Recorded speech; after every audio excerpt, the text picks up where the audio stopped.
Good evening, welcome to our channel. ఇవాళ మనతో పాటు ఇంద్రనీల్ గారు ఉన్నారు. లోకల్ బాడీ ఎలక్షన్స్ ఏదైతే నిర్ణయించారో, డేట్లు వచ్చినాయో, దాంట్లో ఏదైతే ఈ మీడియా లీక్స్ వస్తాయనే జనసేనకి ఒక 30% సీట్లు ఇస్తామని చెప్పి, దానిపైన ఇవాళ అసలు నిజంగా 30% ఇచ్చే అవకాశం టీడీపీకి ఉందా, లేకపోతే జనసేనకి తీసుకునే అవకాశం ఉందా లేదా అనేది దాని మీద మాట్లాడటానికి మనతో పాటు ఇవాళ ఇంద్రనీల్ గారు ఉన్నారు. నమస్తే సార్. నమస్తే సార్.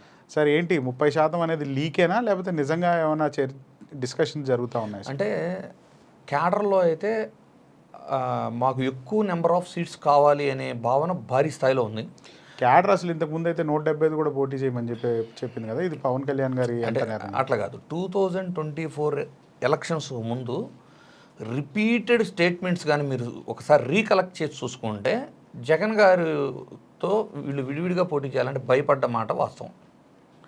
ఎందుకంటే బీజేపీ వాళ్ళు యాక్సెప్ట్ చేయకపోయినా 2018 ఎక్స్పీరియన్స్తో టీడీపీతో అలయన్స్ అనేది బీజేపీ యాక్సెప్ట్ చేయకపోయినా నేను బతిమిలాడి ఒప్పించాను అనేది పలు సందర్భాల్లో పవన్ కళ్యాణ్ గారు చెప్పారు. సో ఒక స్ట్రాంగ్ అలయన్స్ను ఫామ్ చేయడంలో పవన్ కళ్యాణ్ గారి పాత్ర చాలా గట్టిగా ఉంది అనేది ఆ రిపీటెడ్ స్టేట్మెంట్స్ నుంచి ఒక కంక్లూషన్.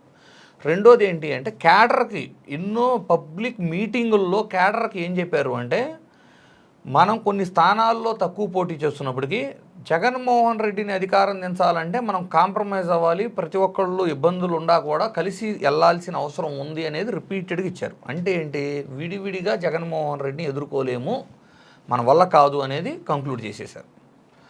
సో వాళ్ళు ఎలక్షన్కి వచ్చారు. వాట్ ఎవర్ అర్ధరాత్రి 50 లక్షల ఓట్లు ఎట్లా పడ్డాయి అనేది పక్కన పెడితే ఎలక్షన్ను అచీవ్ చేయగలిగారు.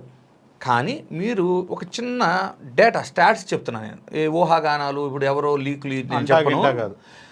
2014లో ఎప్పుడైనా ఒక పార్టీ పెడితే నీ బలం ఏందో నీకు తెలియాలంటే పార్టీ స్థాపించినప్పుడు పోటీ చేయాలి.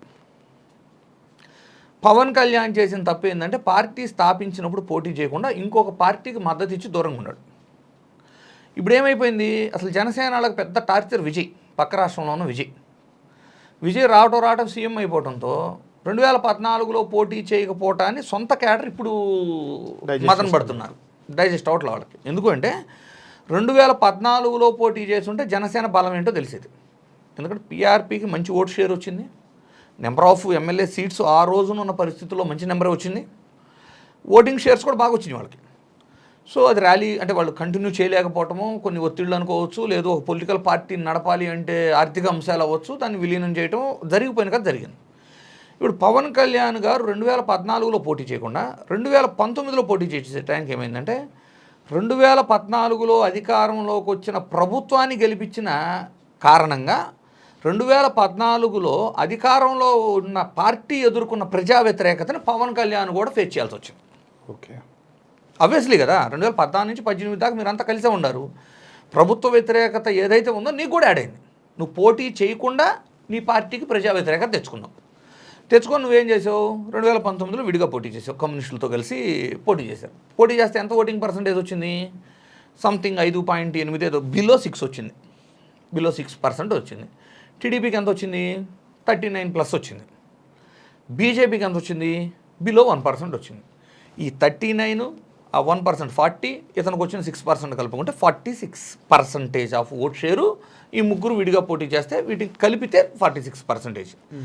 ఈ 46%ని ఈ 175 నియోజకవర్గాల మీద ఎవరు పర్సంటేజ్ని వాళ్ళకి డిస్ట్రిబ్యూట్ చేస్తే జనసేనకి అలాట్ చేయాల్సింది 21 అసెంబ్లీలు. అదే ఫార్ములాలో 2024లో 21 అసెంబ్లీలు అలాట్ చేశారు వాళ్ళకి.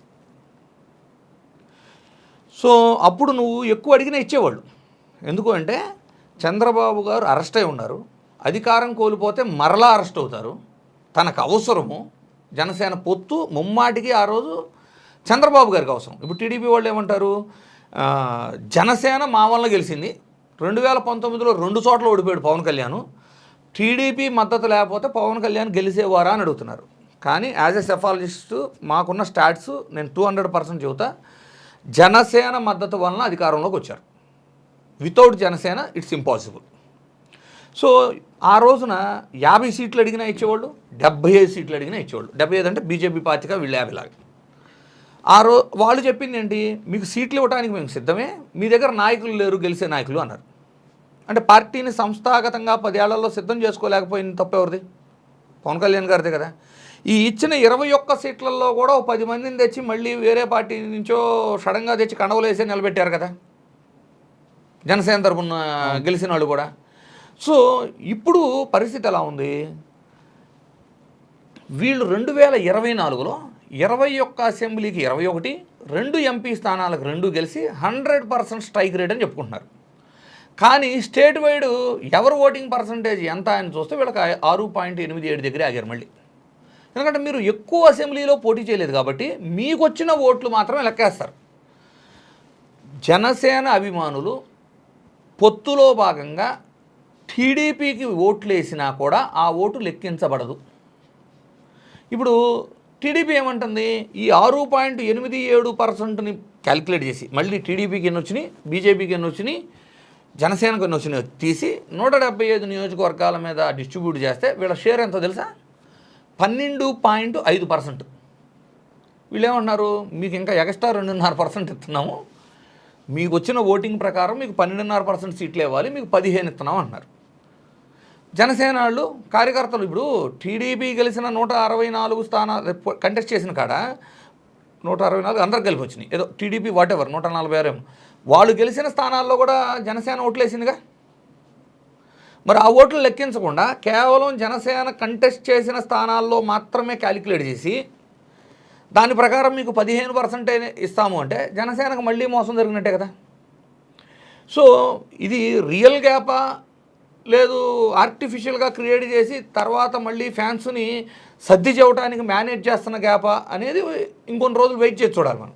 ఎందుకంటే రీసెంట్గా పవన్ కళ్యాణ్ గారు రిపీటెడ్గా క్యాబినెట్ మీటింగులకు డుమ్మా కొట్టడం, అవైలబుల్ ఉండి పక్క రూమ్లోనే ఏదో ఒక సమీక్ష నిర్వహించటం, నాగబాబు గారిని ఎమ్మెల్సీ ఇచ్చేటప్పుడు అంతకుముందు అసలు రాజ్యసభ అన్నారు, తర్వాత ఎమ్మెల్సీ అన్నారు, మంత్రి పదవి అన్నారు, చివరికి క్యాబినెట్ హోదా కూడా తన శాఖ నుంచి ఇచ్చుకున్నారు కానీ ఇప్పుడు టీడీపీ మీద డిపెండ్ అవ్వకపోవటం. సో ఇవన్నీ చూస్తుంటే ఏదో గ్యాప్ అయితే పెరిగింది, నిజంగానే ఈసారి జనసేన క్యాడర్ కోసం నుంచొని ఆ 30-35% అన్న సాధిస్తాడు అనే ఆశ ఈ రోజున జనసేన క్యాడర్లో ఉంది. ఒకవేళ మరలా ఈ 15% యాక్సెప్ట్ చేశారనుకున్నాం, మీరు పోటీ చేసేది 15% అయితే మీకు వచ్చే ఓట్ల ప్రకారం రేపు మరలా 2029 అసెంబ్లీ ఎన్నికల్లో 21 స్థానాల బదులు 25 ఇస్తారు. ఎందుకంటే మీ ఓటింగ్ మళ్ళీ 6.87 నుంచి వెళ్తే కట్టికెళ్తే 8కి వెళ్ళింది, ఎందుకంటే మీరు నెంబర్ ఆఫ్ సీట్స్ ఎక్కువ పోటీ చేయట్లేదు కాబట్టి. సో మరలా నష్టపోతుంది ఎవరు? క్యాడరు, స్థానిక నాయకులు, ఆశావాహులు. 2019లో నియోజకవర్గంలో నిలబడి పోటీ చేసి ఖర్చు పెట్టుకున్న వాళ్ళు 2019 నుంచి 2024 పొత్తు కుదిరే వరకు నియోజకవర్గం ఇన్ఛార్జీలుగా ఉండి డబ్బు ఖర్చు పెట్టుకునే వాళ్ళు, వీళ్ళందరూ నష్టపోయారు. పైపెచ్చు సరే పొత్తులో భాగం ఈ ఓటింగ్లన్నీ పక్కన పెడదాం. నామినేటెడ్ పోస్టుల్లో జనసేనకి ఏమైనా న్యాయం జరుగుతుందా? చిన్న పోస్టులన్నా దక్కుతున్నాయా? ఈ అసంతృప్తి బాగా పెరిగిపోతుంది. పైపెచ్చు స్థానిక బాడీ ఎలక్షన్లకు వెళ్దాం. మీరు ఈ నోటిఫికేషన్ రిలీజ్ చేయబోయే ప్రొసీజర్ కూడా చూడండి. ఫస్ట్ మేయర్ ఎలక్షన్ పెట్టేస్తారు, ఎక్కడెక్కడ పెట్టాలి, మున్సిపాలిటీలు పెడతారు, తర్వాత జెడ్పీటీసీ ఎంపీటీసీ కంప్లీట్ చేస్తారు, ఆ తర్వాత పంచాయతీ ఎలక్షన్ పెడతారు. చూడండి, పంచాయతీ ఎలక్షన్ గుర్తుండదు లాస్ట్కి. పంచాయతీ ఎలక్షన్కి పొలిటికల్ పార్టీ గుర్తులు ఉండవు. అది కానీ ముందు పెట్టారనుకో, జనసేన వాళ్ళు కంటెస్ట్ చేస్తారు, టీడీపీ వాళ్ళు కంటెస్ట్ చేస్తారు. గ్రామ స్థాయికి వెళ్ళిన తర్వాత గుర్తు లేనప్పుడు ఎవరిని కంట్రోల్ చేయలేరు, కన్విన్స్ చేయలేరు. Especially East West Guntur Krishna Kapu సామాజిక వర్గం అధికంగా ఉన్న నియోజకవర్గాల ప్రతి చోట టీడీపీ అభ్యర్థి పోటీ చేస్తాడు, జనసేన అభ్యర్థి పోటీ చేస్తాడు, వైఎస్ఆర్సీపీ అభ్యర్థి పోటీ చేస్తాడు. సరే అధికారంలో ఉండారు కాబట్టి వాళ్ళకు అనుకూలంగా రిజల్ట్స్ రావచ్చేమో, కానీ ఎమ్మెల్యే పరిస్థితి ఎలా ఉంటుంది? నీకెందో ఒక 60 గ్రామాలు ఉన్నాయి, 60 గ్రామాల్లోనూ జనసేన అతను పోటీ చేశాడు, టీడీపీ అతను పోటీ చేశాడు. ఇప్పుడు ఎమ్మెల్యే ఏం చేస్తాడు? ఇద్దరు నీ మనుషులే, గెలిచిన అతన్ని ఎక్కువ ఆదరిస్తాడు. ఎందుకు? గెలిచిన అతనికి ప్రజా మద్దతు ఉన్నట్టు, ఓటర్ మద్దతు ఉన్నట్టు గ్రామంలో. సో ఓడిపోయిన అతను ఏమనుకుంటాడు, నాకంటే ఇతనికి ఎక్కువ వాల్యూ ఇస్తున్నాడు కాబట్టి నెక్స్ట్ టైం ముందు ఆయన ఓడిస్తే కానీ ఇక్కడ తిక్క కుదరదు అనే స్థాయికి వస్తాడు. గతంలో నేను చెప్పే ఒకప్పుడు యాంటీ ఇన్కంబెన్సీ అనేది కేవలం ప్రజా వ్యతిరేక పాలన వలన మాత్రమే కాదు, లోకల్ బాడీ ఎలక్షన్ జరిగినప్పుడు అంతర్గతంగా జరిగే ఈ విభేదాల కారణంగానే 3 to 4% యాడ్ అయింది. వైసీపీగా ఆబ్వియస్లీ వీళ్ళకి వ్యతిరేకత అంటే ఆ ఓటంతా వైసీపీకే పడింది కదా. అంటే ఆల్టర్నేటివ్ లేదు కదా, వీళ్ళంతా కూటమిగానే ఉంటామంటున్నారు 15 సంవత్సరాలు. ప్రత్యామ్నాయంగా ఇప్పుడు ఏమీ లేదు. ఉన్న one and only alternative ex CM Jaganmohan Reddy గారే. సో యాంటీ ఇన్కంబెన్సీ వచ్చిన ఓటల్లో అటే వెళ్తుంది. ప్రభుత్వ వ్యతిరేక విధానాల వలన వచ్చేది కాకుండా ఎడిషనల్గా స్థానిక బాడీ ఎలక్షన్ల వలన 3 నుంచి 4% ఆఫ్ యాంటీ అసంతృప్తి ఓటు వైసీపీకి యాడ్ అవుతుంది. సో లోకల్ బాడీ ఎలక్షన్ జరగడం అనేది ఎవరికి మంచిది? వైఎస్ఆర్సీపీకే మంచిది. రెండోది ఇంకొక కంపారిజన్, 2014 నుంచి 2019 మధ్య లోకల్ బాడీ ఎలక్షన్స్ నిర్వహించాల. అప్పుడు ఏమైంది అంటే మేము సర్వేలు చేసేటప్పుడు మేము టీడీపీ నాయకుల్ని స్థానిక నాయకుల్ని కలిసినప్పుడు వాళ్ళు చెప్పిన విషయం ఇది. ఆయన అందలం ఎక్కడానికి మేము అహర్నిశలు కష్టపడి గెలిపిస్తే మా స్థాయిలో మేము అలంకరించాల్సిన పదవులకి అసలు ఎలక్షనే పెట్టకపోతే మమ్మల్ని మోసం చేసినట్లేగా అన్నారు. సో స్థానిక బాడీ ఎలక్షన్ పెట్టకపోయినా అధికారంలో ఉన్న వాళ్ళకి ముప్పు, పెట్టినా ఎంతో కొంత వ్యతిరేక ఓటు, ఎస్పెషల్లీ వ్యతిరేక ఓటు ఎప్పుడు వస్తుంది? ఇలా మల్టిపుల్ పార్టీస్ కలిసి అలయన్స్ ఫామ్ చేసిన కాడ వస్తుంది. రెండో ప్రాబ్లం. మూడో ప్రాబ్లం ఎక్కడ వస్తుంది? ఇప్పుడు అందరూ ఆశావాహులు ఉంటారు. నువ్వు అందరికీ న్యాయం చేయలేవుగా. ఇప్పుడు ఊరికి పంచాయతీ ప్రెసిడెంట్గా పోటీ చేయడం ఒకళ్ళకే ఇవ్వగలవు ఆపర్చునిటీ. కార్పొరేటర్లు ఎంతమంది పోటీ చేసినా మేయర్ ఒకళ్ళకే ఇవ్వగలం. కౌన్సిలర్ ఎంతమంది పోటీ చేసినా మున్సిపల్ చైర్మన్ ఒకళ్ళకే ఇవ్వగలం. వీళ్ళల్లో కూడా అసంతృప్తి వస్తుంది. సో లోకల్ బాడీ పెట్టినా నష్టమే, పెట్టకపోయినా నష్టమే.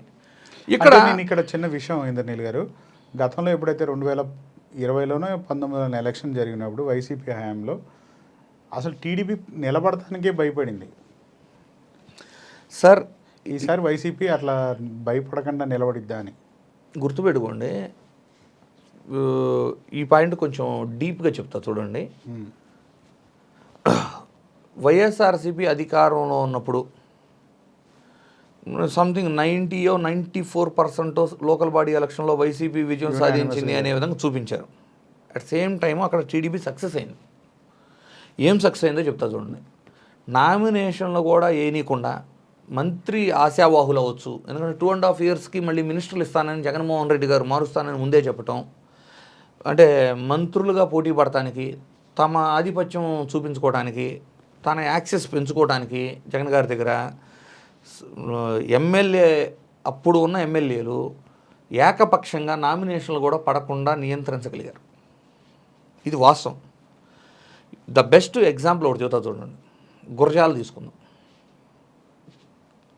గురజాల్లో కాంగ్రెస్ కానీ వైఎస్ఆర్సీపీ కానీ గత 30 సంవత్సరాలు తీసుకోండి, ప్రతి ఎలక్షన్కి కొత్త అభ్యర్థి అండి. ఒకసారి జంగా కృష్ణమూర్తి, ఆలా వెంకటేశ్వరరావు, మళ్ళీ జంగా కృష్ణమూర్తి, తర్వాత కాసు కృష్ణారెడ్డి, ఇట్లా ప్రతి ఎలక్షన్కి కొత్త అభ్యర్థి మీకు గురజాల్లో.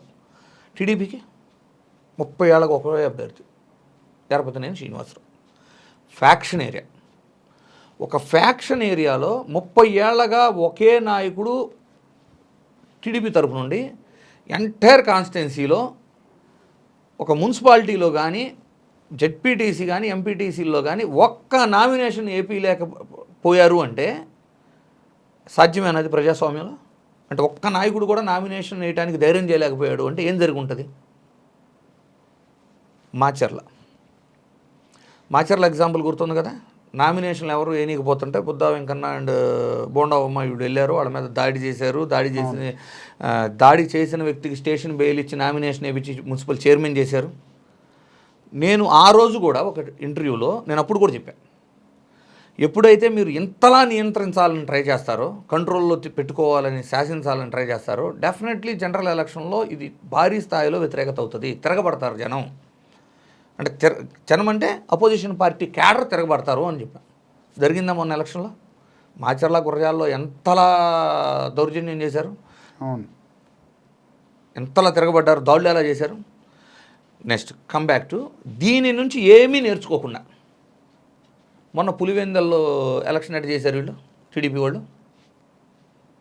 పులివెందలు ఎందుకు చేశారు? పులివెందల్లోనే ఇలా చేశామని రేపు లోకల్ బాడీ ఎలక్షన్లో నామినేషన్లు వేయనీయకుండా మీ పులివెందల్లోనే ఇంతలా చేసామంటే మీరు మీ ఊహకు వదిలేస్తున్నాం అనే భయాన్ని క్రియేట్ చేయాలని చేసి చూపించారు. కానీ వాళ్ళు గుర్తుపెట్టుకోవాల్సింది ఏంటో తెలుసా, అప్పుడు జరిగింది 2 ఎంపీటీసీలు అయితే జడ్పీటీసీలు అయితే రాష్ట్రం మొత్తం ఉన్న బలగాలు మినిస్టర్లు అందరిని తీసుకెళ్ళి ఆడబెట్టారు. ఇప్పుడు స్టేట్ వైడ్ ఒకే రోజు ఎలక్షన్ నడుపుతున్నప్పుడు అది సాధ్యమైద్దా వాళ్ళకి? ఆ తరహా ఎలక్షన్ చేయడం సాధ్యమైద్దా? గతంలో ఈ నంద్యాల ఎలక్షన్స్ కూడా అట్లాగే చేశారులే సార్, ఎమ్మెల్యే దాని వ్యతిరేకత వెంటనే నీకు 3 నెలల్లో వచ్చేసింది కదా. అవును. సో ఇప్పుడు కానీ లోకల్ బాడీ ఎలక్షన్స్ సక్రమంగా ప్రజా తీర్పు ఏంటి అని తెలుసుకోకుండా అధికారం ఉంది కాబట్టి పోలీస్ బలగాలను పెట్టి అధికార బలంతో నామినేషన్లు వేయకుండా వేసినా కూడా ఓటర్లను ఇబ్బంది పెట్టి ఎలక్షన్ చేశారనుకోండి, వితిన్ 2 ఇయర్స్లో జనరల్ ఎలక్షన్ ఉంది. ఇప్పుడు చేసే దాని ఎఫెక్ట్ క్లీన్ స్వీప్ అయిపోయింది మళ్ళీ. సో ఇది నేర్చుకొని ప్రజలను గౌరవించి ఎలక్షన్ జరిగితే అది వేరే రకం. 2, జగన్మోహన్ రెడ్డి గారు ఏం పిలిపించారు, ఇక్కడ లోకల్ బాడీ ఎలక్షన్లో అతనికి 2 విషయాలు అర్థమైపోతాయి. ఇప్పుడు క్వార్టరీలు అంటారు, మీరు ఆయన యాక్సెస్ లేదంటారు, అపాయింట్మెంట్లు అంటారు, కార్యకర్తలు కొంత అసంతృప్తి ఉన్నమాట వాస్తవం. ఈ లోకల్ బాడీ ఎలక్షన్తో ఏమైపోయింది అంటే ఓటింగ్ పర్సంటేజ్లు స్థానిక నాయకుడికి మద్దతు ఉందా లేదా అన్నీ తెలిసిపోతాయి. అంటే అభ్యర్థిని మార్చుకోవాలా అవసరం లేదా, నిజంగా కాన్స్టిట్యున్సీలో బలంగా ఉన్నామా లేదా, ప్రజలు మనతో ఎంత మేర ఉన్నారు. ఆబ్వియస్లీ అంటే గెలవవసరంలా 5% డిఫరెన్స్ ఉంది అంటే గెలిచినట్టు. ఎందుకు అంటే ఎమ్మెల్యే క్యాండిడేట్లు కూడా బాగా ఇబ్బంది ఏమో కదా రేపు ఈ మున్సిపల్ ఎలక్షన్స్ వైసీపీ 100%. ఎందుకంటే అభ్యర్థిని మార్చేస్తాడు ఆయన. ఎందుకు అంటే ఘోరంగా అసలు కంటెస్ట్ చేయలేవు ఇతను. అంటే అభ్యర్థిని నిలబెట్టి కంటెస్ట్ చేయలేకపోతే నువ్వు ఇంకా అవసరం లేదు కదా, పార్టీకి మారుస్తాడు. నిలబెట్టి కూడా భారీ స్థాయిలో ఓడిపోయారు అంటే ఓకే, ఇక్కడ ఇన్ఛార్జ్ కరెక్ట్గా లేడేమో మారుస్తారు. 5% నేను ఎందుకు చెబుతున్నాను అంటే ప్రజలు కూడా బాగా తెలివిగా ఆలోచిస్తారు. ఇప్పుడు మాది ఒక పంచాయతీ ఉంది అనుకుందాం సార్, నేనే ఓటర్ అనుకుందాం, మీరు వైఎస్ఆర్సీపీ అభ్యర్థి అనుకుందాం. ఇప్పుడు రేపు మీకు ఓటేసి మేము గెలిపించాం, వీళ్ళు ఓటర్ టైంకి వదలకపోతే పవర్ రెగ్యులర్ కట్ చేస్తే ఇలాంటి వేధింపులు ఉంటాయి. అంటే లోకల్గా మా పంచాయతీకి ఫండ్స్ రిలీజ్ చేయకపోతే ఇలాంటి ఇష్యూస్ ఉంటాయి. సో అందుకని జనం కూడా తెలివి మీరు ఏం చేస్తున్నారంటే ఇంకా 2-3 ఏళ్ళు ఉంది కదా ఎలక్షను, అధికారంలో ఉన్న వాళ్ళకి అయితే ఎంతో కొంత ఫండ్స్ వచ్చి లోకల్ డెవలప్మెంట్ అవుతూ ఉండిద్ది అనే ఆలోచన ఉంటుంది. సో 5% డిఫరెన్స్లో టీడీపీ వాళ్ళు గెలిచారంటే ఓడిపోయినట్టు రాసి పెట్టుకోండి. ఏంటి 5% ఓటింగ్ డిఫరెన్స్తో లోకల్ బాడీ ఎలక్షన్లో గెలిచారు అంటే జనరల్ ఎలక్షన్లో ఓడిపోయినట్టు. టీడీపీ గెలిస్తే లోకల్ బాడీ ఎలక్షన్ ఓడిపోయినట్టు. లోకల్ బాడీ ఎలక్షన్లో మొన్న వీళ్ళు 164 కూటమి లెక్క చెప్పుకుంటే లిటరలీ వాళ్ళు 20%తో గెలవాలి. ఇప్పుడు 20% మార్జిన్తో గెలవాలి. మీరు చాలా హ్యూజ్ నెంబర్ చెప్తున్నట్టు. ఇప్పుడున్న మొన్న ఎలక్షన్ 10, మరి అధికారం ఎడిషనల్ 5% అడ్వాంటేజీ. ఇప్పుడు జరుగుతున్న అంబేద్కర్ రాజ్యాంగం కాదు, ఇది రెడ్ బుక్ రాజ్యాంగంలో నామినేషన్ వేయాలంటే మరి వీళ్ళు భయపడాలి, తప్పని పరిస్థితిలో నామినేషన్ వేయాలి. ఇలాంటి పరిస్థితి చూస్తే 10 ప్లస్ ఎడ్జ్ ఆఫ్ 5, ఏది పీపుల్ మైండ్ సెట్ 5, ఎడిషనల్ ఈ భయభ్రాంతులు 5 లెక్క వేసుకుంటే 20% డిఫరెన్స్తో గెలిస్తే అది టీడీపీ గెలుపు. అంటే మేబీ 2024 రిజల్ట్స్ మళ్ళీ రిపీట్ అవ్వచ్చు అని చెప్పచ్చు. అంటే నాకు ఇక్కడ ఒక చిన్న 20% చెప్తే నాకు ఇంకొక డౌట్ వచ్చింది. అంటే ఈ 20% నెంబర్ అనేది with Janasena or without Janasena? With alliance. BJP కూడా విత్ అలయన్సా? With alliance. Without alliance not పాసిబులా?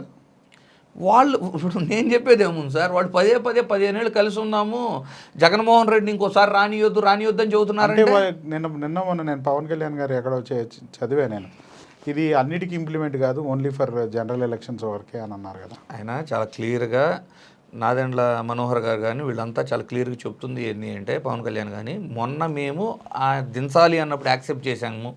వాళ్ళ ఇంటెన్షన్ అంటే సరే ఎమ్మెల్యే అభ్యర్థిగా పోటీ చేసే అభ్యర్థులు మీ దగ్గర తక్కువ ఉన్నారంటే ఎలా చేసాం, ప్రెసిడెంట్గా పోటీ చేయడానికి అర్హత ఉన్నాళ్ళు కూడా లేరా జనసేనలో? ఇంక దీనికి కూడా పనికిరారా? జడ్పీటీసీ స్థానాలకి ఎంపీటీసీలకు పోటీ చేయడానికి వీటికి కూడా ఎలిజిబుల్ ఉన్నాళ్ళు లేరు అంటే పాపం వాళ్ళు ఎలా డైజెస్ట్ చేసుకోవాలి? కాకపోతే ఇది నిజంగానే పట్టుబడి కూర్చున్నారా, లేదు కొన్ని రోజులు పోరాడాను మనం కాంప్రమైజ్ అవుదాం లాస్ట్ మినిట్లో కన్విన్స్ చేస్తారా క్యాడర్ని అనేది చూడాలి. ఎందుకంటే ప్రశ్నిస్తే సస్పెండ్లు చేస్తున్నారు. ఏదన్నా జనసేన తరపున ఏదైనా గట్టిగా మాట్లాడి టీడీపీ తప్పు చేస్తుందని విమర్శిస్తే ఉన్న అధికార ప్రతినిధులందరినీ తీసిపారేసి మీరు డిబేట్లకు వెళ్ళొద్దు, లోకల్ బాడీ ఎలక్షన్ అవ్వనివ్వండి అని చెబుతున్నారు. సో రేపు ఉదయం కాంప్రమైజ్ అయిపోదామని అంటే ఇది నిజంగా నిలబడతారా పవన్ కళ్యాణ్ గారు అనేది మనకంటే కూడా జనసేనలకు ఎక్కువ క్యూరియాసిటీగా ఉంది. ఈసారి నుంచుంటాడా అన్న లేదా మన కోసం అని. సార్ చూస్తూ ఉంటుంటే ఈ డిఎస్సి ఛాలెంజ్ ఒకటి, తర్వాత గ్రూప్ 1 ఎగ్జామ్స్ ఒకటి, అన్నిటికీ ఎటు నుంచి ఎటు పక్కకి ఛాలెంజ్ వెళ్తుంది. జగన్మోహన్ రెడ్డి గారు ఇచ్చిన ఛాలెంజ్ ఏదైతే ఉందో దాన్ని ఇవాళ వరకు కూడా యాక్సెప్ట్ చేయకపోవడానికి కారణం ఏంటి టీడీపీ వాళ్ళు?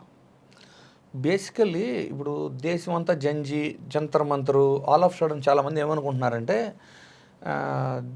అంటే నేషనల్ పాలిటిక్స్లో విద్యాశాఖ మంత్రితో రాజీనామా చేయించాం కాబట్టి అది చూసిన తర్వాత ఏపీలో స్టార్ట్ అయిపోయింది, లేదు దాన్ని వాడుకోవాలని చూస్తున్నారని అపోహలో కొంతమంది ఉన్నారు. ఫస్ట్ అది గుర్తుపెట్టుకోండి. జంతర్ మంతర్ కంటే ముందు అంటే 10 నెలల క్రితమే ఈ డిఎస్సి మీద ఆరోపణలు రావటము, అప్పటి నుంచే కొంత యాజిటేషన్ స్టార్ట్ అవటము. మోర్ ఓవర్ మీరు ఒక చిన్న కంపారిజన్ ఒకటి మర్చిపోతున్నారు చాలామంది. జంతర్ మంతర్ ఇన్సిడెంటే తీసుకుందాం. నీట్ ఎగ్జామ్ జనరల్గా ప్రతిపక్ష నాయకుడిగా ఎల్ఓపి రాహుల్ గాంధీ దగ్గరికి విద్యార్థులు వెళ్ళి మేము నష్టపోయాము, మీరు మాకు న్యాయం చేయాలి అని కోరల. మేబీ అతని మీద కూడా నమ్మకం లేదు వాళ్ళకి. రాజకీయ పార్టీల్లో ఉన్న నాయకులందరూ కూడా వాళ్ళ స్వార్థాల కోసమే పనిచేస్తారు అనే అపోహలో ఆ ఆలోచన విధానం అలా ఉండటం వలన జంజీ ఎవరూ కూడా రాహుల్ గాంధీ దగ్గరికి వెళ్ళాలి. మీరు ఆ సీజేపీ పార్టీ వ్యంగ్యంగా తయారైన తర్వాత ప్రారంభించిన జంతర్ మంతర్లో రిలే నిరాహార దీక్షలు స్టార్ట్ చేసిన నిరసనల కోసం వాళ్ళకి మద్దతుగా రాహుల్ గాంధీ వెళ్ళారు తప్పితే జంజీ రాహుల్ గాంధీ దగ్గరికి వెళ్ళలేదు. కానీ ఏపీ సినారియో మీరు తీసుకున్నారనుకోండి, ఏపీ సినారియోలో ఏమైంది? డిఎస్సి అభ్యర్థులు ప్రతిపక్ష నాయకుడి దగ్గరికి వెళ్ళి మాకు న్యాయం చేయండి, మాకు అండగా నిలబడండి అని కోరుకున్నారు. మీకు తేడా అర్థమైంది కదా? ఇప్పుడు అలా కోరుకున్న తర్వాత డెఫినెట్లీ వైఎస్ఆర్సీపీ లైక్ పార్టీల ప్రజల పక్షం అంటామా, లేదు అంటే నష్టపోయిన బాధితుల పక్షం అంటారా? డెఫినెట్లీ వాళ్ళకి న్యాయం జరిగే వరకు అది 1 year పట్టచ్చు, 2 ఏళ్ళు పట్టచ్చు, ఎవరు ఎంత వ్యంగ్యంగా మాట్లాడచ్చు, ఎవరు ఎన్ని ట్రోల్ చేయొచ్చు, వాళ్ళ తరపున అంటే బాధితుడికి మాత్రమే ఆ పెయిన్ తెలిసింది. వాళ్ళ తరపున నిలబడాల్సిన బాధ్యత 200% వైఎస్ఆర్సీపీకి ఉంది. సో ఆ రోల్ని ఫుల్ఫిల్ చేస్తున్నారు జగన్మోహన్ రెడ్డి గారు అనేది ఈరోజు ప్రజలకైతే చాలా క్లారిటీ ఉంది. ఎందుకు అంటే మీరు గతాన్ని కూడా ఒకసారి చెక్ చేసుకుందాం. అంటే ఇప్పుడు నేను ఒక కంపారిజన్ చెప్పా కాబట్టి చెబుతున్నా మీకు, తీసుకొస్తున్న టాపిక్. ఇప్పుడు రాహుల్ గాంధీ గారి మీద నమ్మకం లేదు కదా, ఈయన కూడా ఒక పొలిటీషియనే కదా, జగన్మోహన్ రెడ్డి గారు కూడా ఒక పొలిటీషియన్ అయినప్పుడు జంజీకి అక్కడ లేని నమ్మకం జగన్ గారి మీద ఎందుకు వచ్చింది? 1998లో డిఎస్సి నడిచింది. అప్పుడు ఫస్ట్ ఏం చేశారంటే ఒక మెరిట్ లిస్ట్ ఇచ్చిన తర్వాత నెంబర్ ఆఫ్ పోస్టులు ఏవైతే ఉన్నాయో వాటికి ఫుల్ఫిల్ అవ్వకపోతే కట్ ఆఫ్ రేటు తగ్గించి మళ్ళీ రిలీజ్ చేశారు. రిలీజ్ చేసినప్పుడు ఏం చేయాలి? ముందు సెలెక్ట్ అయిన వాళ్ళని ఆల్రెడీ రిక్రూట్ చేసేసి మిగిలిన పోస్టుల్లో మాత్రమే కట్ ఆఫ్ తగ్గించి మళ్ళీ మెరిట్ తీయాలి. అలా తీయకుండా ఫస్ట్ ఇచ్చిన లిస్టును పక్కన పెట్టేసి కట్ ఆఫ్ తగ్గించడం వల్ల మొదటి వచ్చిన వాళ్ళు చాలామంది అనర్హులుగా తేలారు. ఓకే, వాళ్ళు 1998 అంటే టీడీపీ అధికారంలో ఉన్నప్పుడు జరిగిన ఈ డిఎస్సి మీద కోర్టుని ఆశ్రయించారు. మానవతా దృక్పథంతో వాళ్ళకి అన్యాయం జరిగిందని బ్యాక్లాగ్ పోస్ట్లో, అంటే ఇప్పుడు టీడీపీ ఏం చెప్పుకునేది, డిఎస్సి అంటేనే టీడీపీ అంటేనే డిఎస్సి, ఎన్ని డిఎస్సీలు జరిగినా మా హయాంలో జరిగింది అని పదే చెప్తుంటారు వాళ్ళు.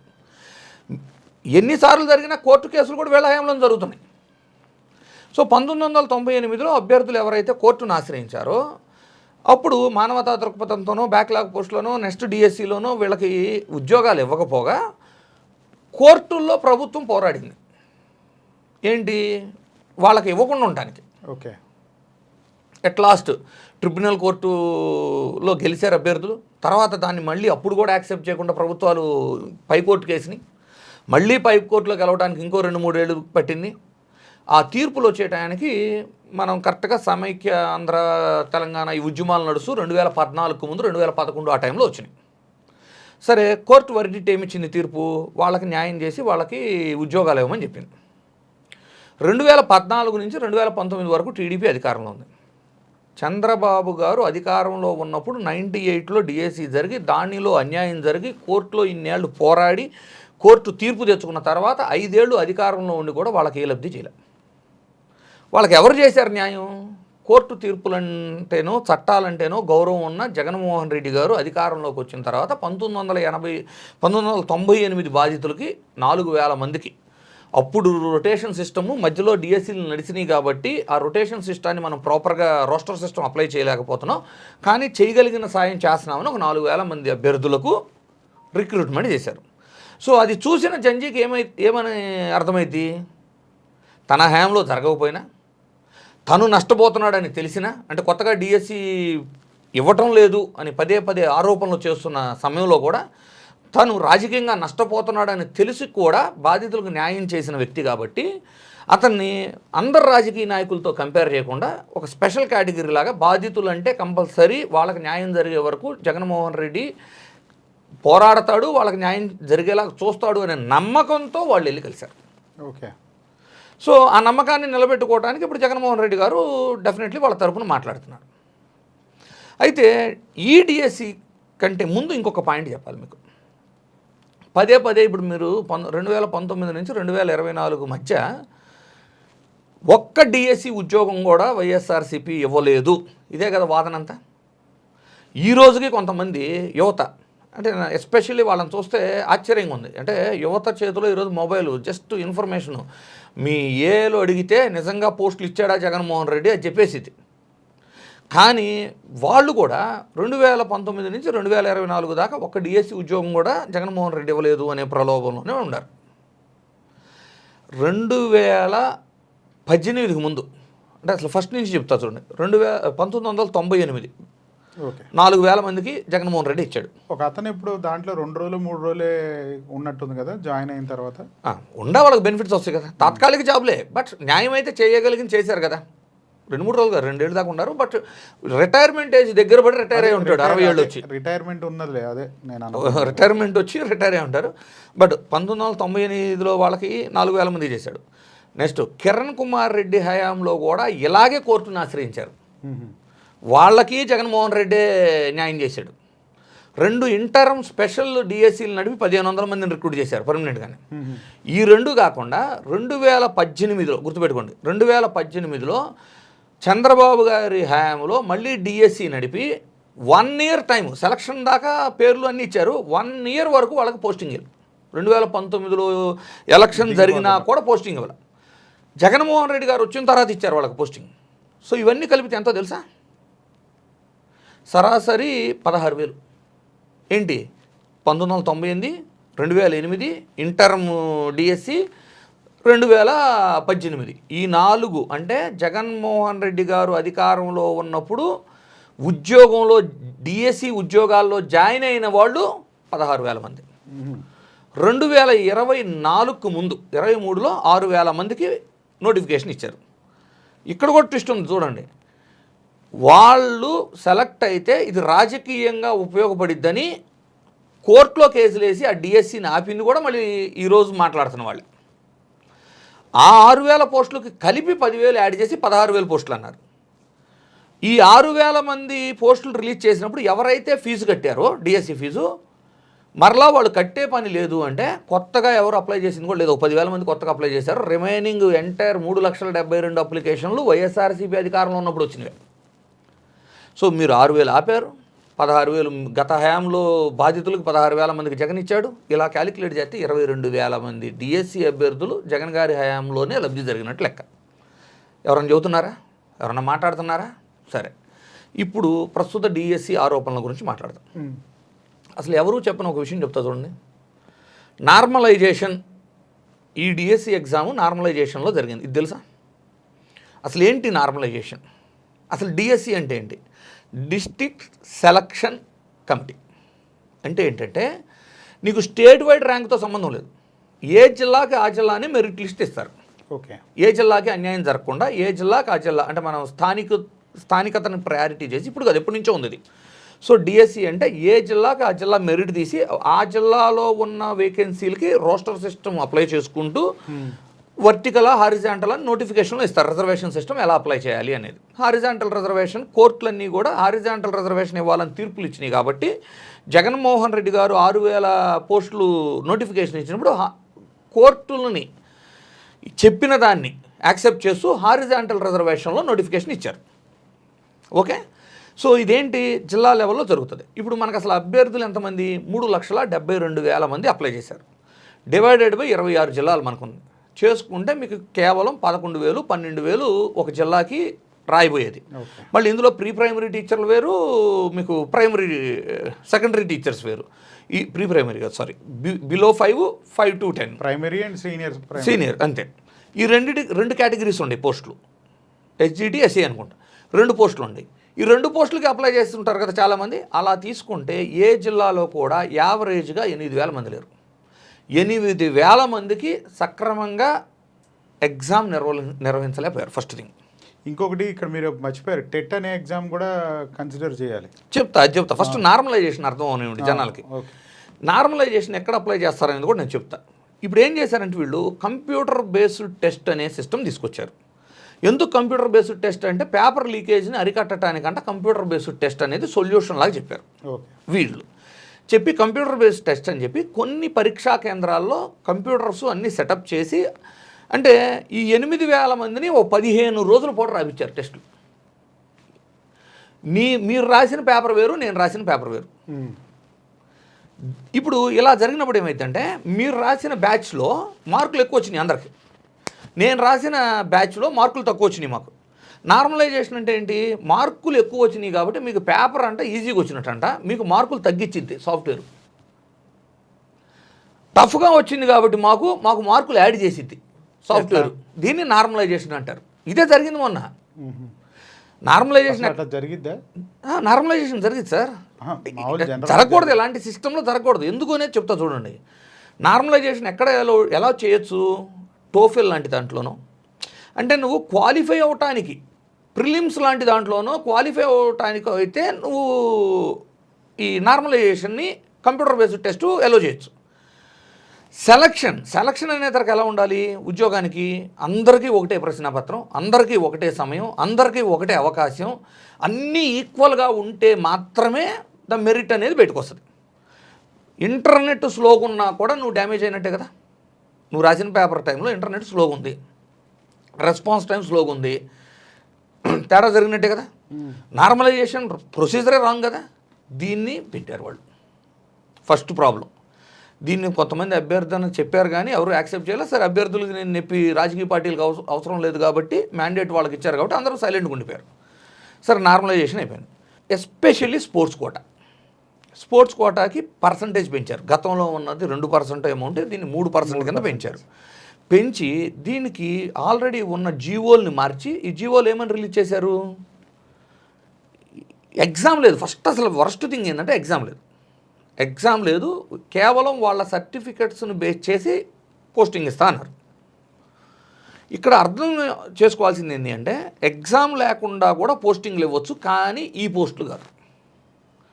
నేనేమంటా అంటే ఒక పీఈటీనో ఫిజికల్ ట్రైనర్ ఉంటాడు, అతనుకున్న స్పోర్ట్స్ సర్టిఫికెట్స్, అతనుకున్న అంటే అతనికి ఎగ్జామ్ అవసరం, అతని డ్యూటీ ఫిజికల్ యాక్టివిటీస్.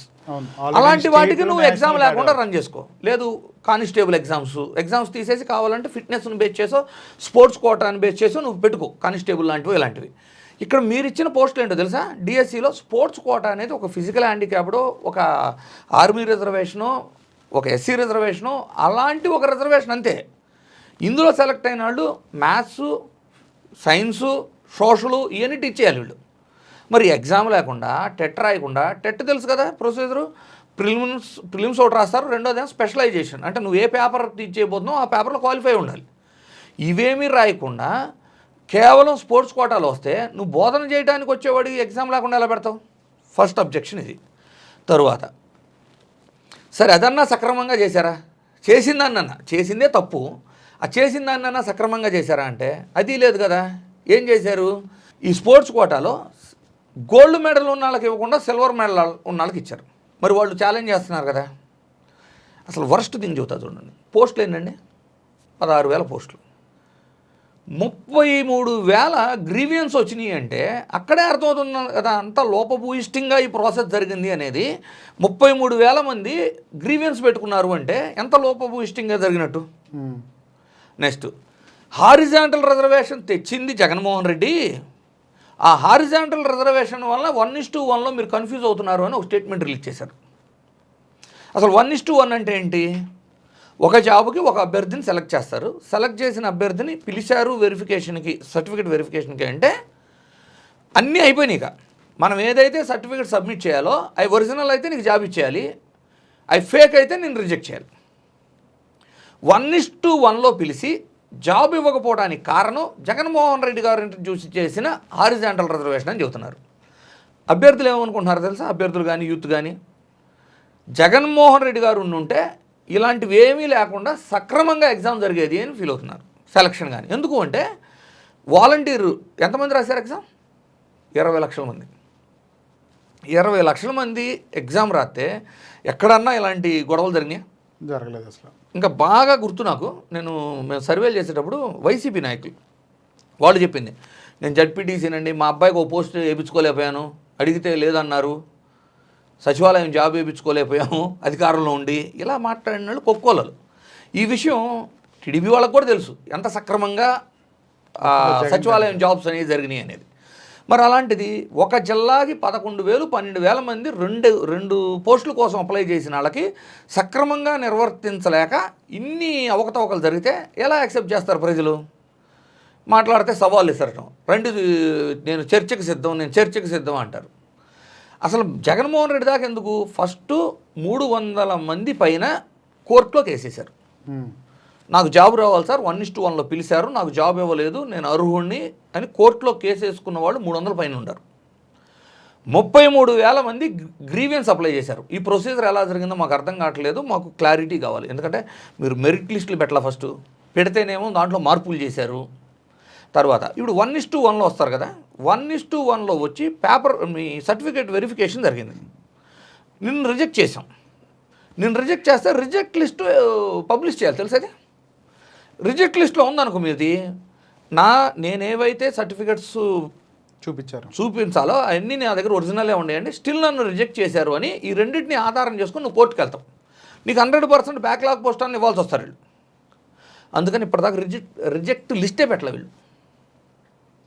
నెక్స్ట్, ఈ స్పోర్ట్స్ కోటాలో వర్స్ట్ థింగ్ ఏంటంటే పార్టిసిపేషన్ సర్టిఫికేట్స్ మీద ఇచ్చేశారు. అవి ఎలా? ఒక సాఫ్ట్ బాల్ ఒకటి, ఇంకో గేమ్ మీద ఉంది. ఈ రెండిటికి ఆ అసోసియేషన్ చైర్మన్ ఎవరో తెలుసా? ఒకటేమో కోన రవికుమార్, రెండోదేమో గీతము భరత్. వీళ్ళు ఇచ్చిన సర్టిఫికేట్లతో సెలెక్ట్ అయినాడు 30 మంది దాకా ఉండారని చెబుతున్నారు. ఇన్ని ఆరోపణలు ఉన్నప్పుడు కేవలం 370 పోస్టులే కదా, 360. వాళ్ళని అంటే వాళ్ళ దగ్గర ఏ క్రీడా ప్రతిభ ఉన్న సర్టిఫికెట్లు ఉండయి, వాటిని వేస్ట్ చేసి ఇచ్చామని పబ్లిష్ చేయొచ్చుగా. అంతకంటే మెరిట్ అని ఫీల్ అవుతున్న వాళ్ళకి అర్థమైంది కదా, నాకంటే మెరిట్. మీరు నోటీస్ చేశారో లేదు, జగన్ గారి దగ్గరికి వెళ్ళిన ఒక అభ్యర్థి పోలవరం నుంచి ఎస్టీ రిజర్వ్డ్ కాన్స్టిట్యున్సీ నుంచి వెళ్ళిన దుర్గయ్య అని more than 20 times gold champion అంట, నేషనల్ ఆర్చరీ. అవును. అతని విషయం మీరు బాగా అబ్జర్వ్ చేయండి. అతను ఆ రోజు మాట్లాడిన దాంట్లో కూడా, జగన్ గారి దగ్గర మాట్లాడిన దాంట్లో కూడా ఎంత స్పష్టతతో మాట్లాడారు అంటే, గతంలో జరిగిన డిఎస్సిలో కూడా నాకు అన్యాయం జరిగిందని నేను కోర్టుకు వెళ్ళాను సార్, కోర్టు విచారణ చేసింది, దానికోసం స్పెషల్ ఆఫీసర్స్ వచ్చారు, చేసి నాకు వివరణ ఇచ్చారు, నాకంటే మెరిట్గా ఇచ్చారు, అది కూడా టీడీపీ హయాంలో జరిగింది. మళ్ళీ ఇదేమి ప్రాక్టికల్గా చెప్తున్నాడు అతను. ఇంటర్నేషనల్ ప్లాట్ఫామ్ మీద ఆడిన అతనికి ఇచ్చారు, నేను నేషనల్స్ వరకే ఆడాను కాబట్టి నాకంటే అతను బెటర్ కాబట్టి నేను సాటిస్ఫై అయ్యా సార్. ఈసారి ఇచ్చిందేమో గోల్డ్ సిల్వర్ వాళ్ళకి ఇచ్చారు, సిల్వరు బ్రాంజ్ వాళ్ళకి ఇచ్చారు, నేను గోల్డ్ మెడల్ ఉంది నా దగ్గర, సో ఈసారి నేను 200% చెప్పగలను, నాకు అన్యాయం జరిగింది అన్నాడు. అంటే అతనికి డిఎస్సి కొత్త కాదు, ప్రాసెస్ కొత్త కాదు, కోర్టు ప్రొసీజర్ ఎలా ఉండిద్దో తెలియనివాడు కాదు. ఇన్ని తెలిసి గతంలో కూడా కోర్టును ఆశ్రయించి తనకేం జరిగిందో చెబుతూ ఇప్పుడేం జరిగిందో చెబుతున్నప్పుడు ఇప్పుడు కూడా ప్రజలకు అర్థం కావట్లేదా? ఇక్కడ నేను మిమ్మల్ని ఇంత ఎక్స్ప్లెనేషన్, మీరు డీప్ ఎక్స్ప్లెనేషన్ చేశారు. ఎవరైతే ఈ జాబ్ సీకర్స్ ఉన్నారో వీళ్ళు ఎందుకు డైరెక్ట్గా బయటకు వచ్చి ధర్నా ఎందుకు చేయలేకపోతున్నారు? ఆంధ్రప్రదేశ్లో అంబేద్కర్ రాజ్యాంగం కంటే కూడా రెడ్ బుక్ రాజ్యాంగం నడుస్తుంది అనేది అందరికీ తెలిసిన విషయమే. మీడియా గొంతే నొక్కేస్తున్నారు, సోషల్ మీడియా గొంతు నొక్కేస్తున్నారు. ప్రతిపక్ష పార్టీ వాళ్ళు అంటే ఎవరైతే బాధితుల మీదే కేసులు కట్టి అరెస్ట్ చేస్తున్నారు. మీరు ద బెస్ట్ ఎగ్జాంపుల్ చూసుకోండి, మొలకల చెరువు కల్తీ మద్యం వెళ్ళి దగ్గరుండి పట్టేస్తే అతను A1 కింద జోగి రమేష్ని అరెస్ట్ చేశారు. అంబటి రాంబాబు ఇంటి మీద దాడి జరిగితే అంబటి రాంబాబుని అరెస్ట్ చేశారు. ఇలా మీరు అక్కడ కాళహస్తిలో ఒక మహిళ బయటకు వచ్చి నాకు అన్యాయం జరిగింది జనసేన నాయకుడు వలన అంటే ఆ అమ్మాయిని అరెస్ట్ చేశారు. ఇలా ఎన్ని ఎగ్జాంపుల్స్ చెప్పాలి మనం? అంటే ఇవన్నీ డిఫరెంట్గా సార్, ఇది ఎడ్యుకేషన్కి జాబ్కి సంబంధించింది, ఇక్కడ నెక్స్ట్ జనరేషన్ కదా ఇదంతా. గుర్తుపెట్టుకోండి సార్, ఎప్పుడైతే అధికారంలో ఉన్నప్పుడు అహం పెరిగి సార్ట్అవుట్ చేయాల్సిన ఇష్యూని మనకున్న బలం, అధికార బలంతో దాన్ని తొక్కేద్దామని ఆలోచన వస్తుందో ఎప్పుడైనా అక్కడి నుంచే రెవల్యూషన్ అనేది స్టార్ట్ అవుతుంది. అది ఏ పార్టీకైనా. 2014 to 19 కూడా టీడీపీ ఇదే తరహా పద్ధతులు అనుసరించడం వలన ఓడిపోయారు. ఎందుకో చెప్తా చూడండి. 2014 మేనిఫెస్టోలో కూడా యూత్ని అట్రాక్ట్ చేయడానికి నిరుద్యోగ భృతి ఇస్తా అని ప్రామిస్ చేశారు. అలాగే జాబులు ఇస్తామని ప్రామిస్ చేశారు. 2014 to 19 చెప్తున్నాను. ఇంకా వచ్చిన తర్వాత ఏం చేశారు? కాపు జాబు మేళాలు, మైనారిటీ జాబ్ మేళాలు, నియోజకవర్గ స్థాయిలో జాబ్ మేళాలు, ఇలా కొల్లలు అంటే స్కిల్ డెవలప్మెంట్ కార్పొరేషన్ తరఫున జాబ్ మేళాలు నడిపి లక్షల మందికి జాబులు ఇచ్చేసామని చెప్పారు. ఇచ్చారా? సరే, నేనే వెళ్ళాను, నేను అటెండ్ అయ్యాను, నాకు ఒక ఆఫర్ లెటర్ ఇచ్చారు. నిజంగా ఆఫర్ లెటర్ పెట్టుకొని కంపెనీకి వెళ్తే మళ్ళీ ఒక ఇంటర్వ్యూ చేసి రిజెక్ట్ చేశాడు. లేదు అసలు ఇది బోగస్ అని తెలిసింది. లేదు అదొక చిన్న మేనేజర్, లేదు ఫీల్డ్లో సివిల్లో వర్క్ చేయాల్సింది అనిపించింది.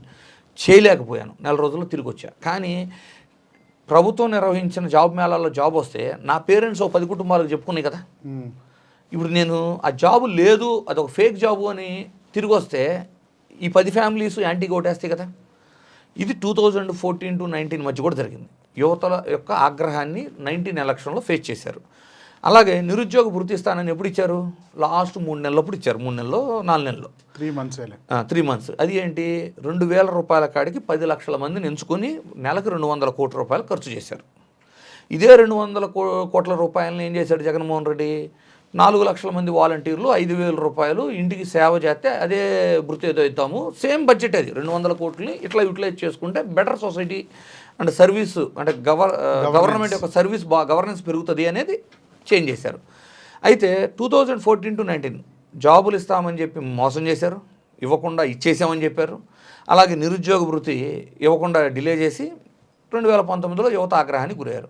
దాని నుంచి లెసన్ నేర్చుకోకుండా మళ్ళీ 24లో ఏం చెప్పారు? బాబు వస్తే జాబ్ వస్తుంది.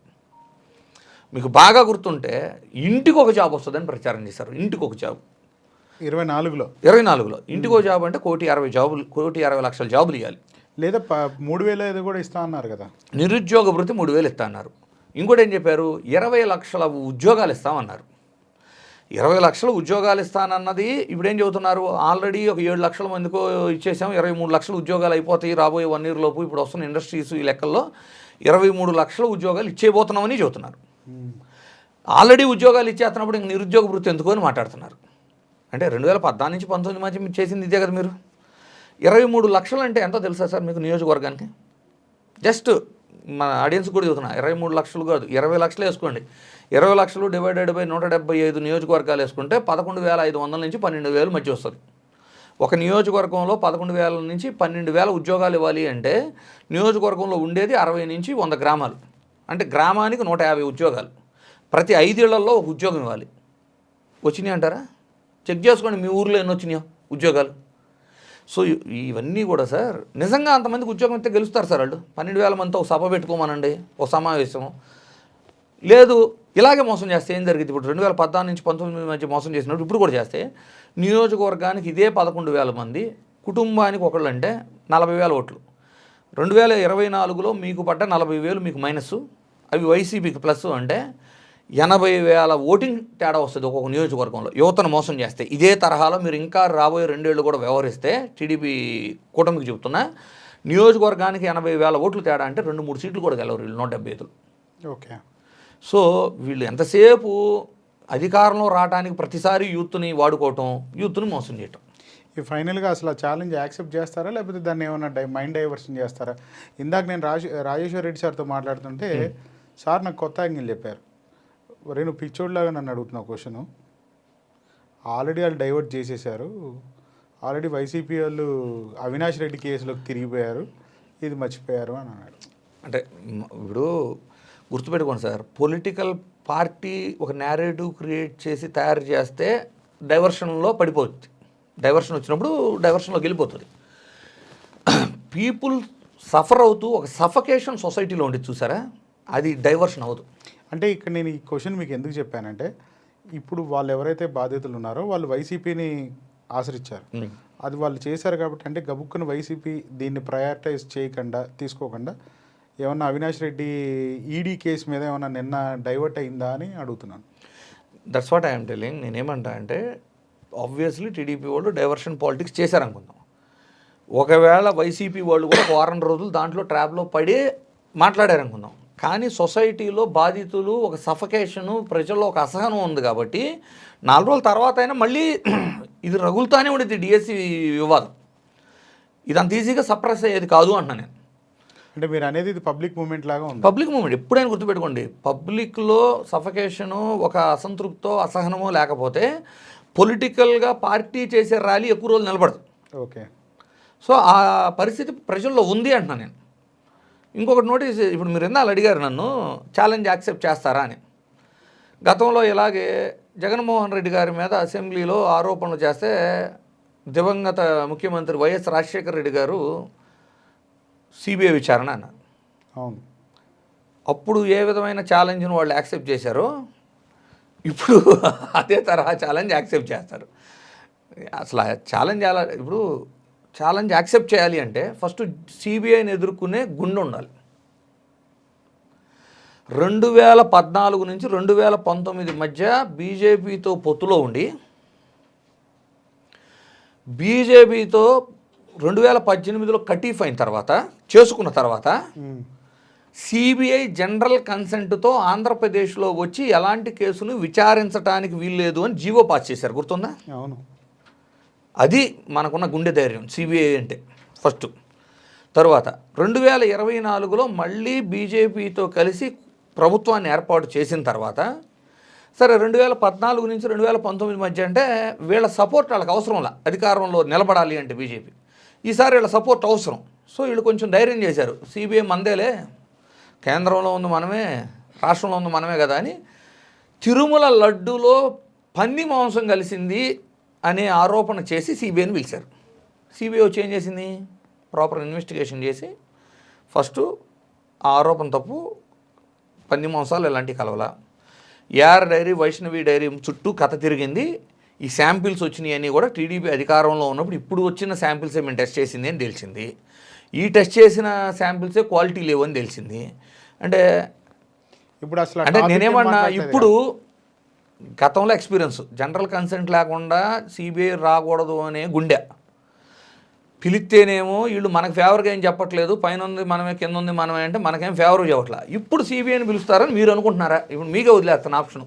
నేనైతే పిలవరు అనుకుంటున్నా. మరి ఈ 2 ఇన్సిడెంట్లు చూసిన తర్వాత ఏ ధైర్యంతో పిలుస్తారు? వాళ్ళు వచ్చి పుసుక్కున మొత్తం జరిగిన అవకతవకలు తీశారనుకోండి, తర్వాత కాన్సిక్వెన్సెస్ ఏంటి? సో నో ఛాన్స్, అసలు పిలిచే సమస్యే లేదు. రైట్ సార్, చూద్దాం ఎంతవరకు వచ్చి ఇది టేకప్ చేస్తారనేది. Right sir, thank you for joining us.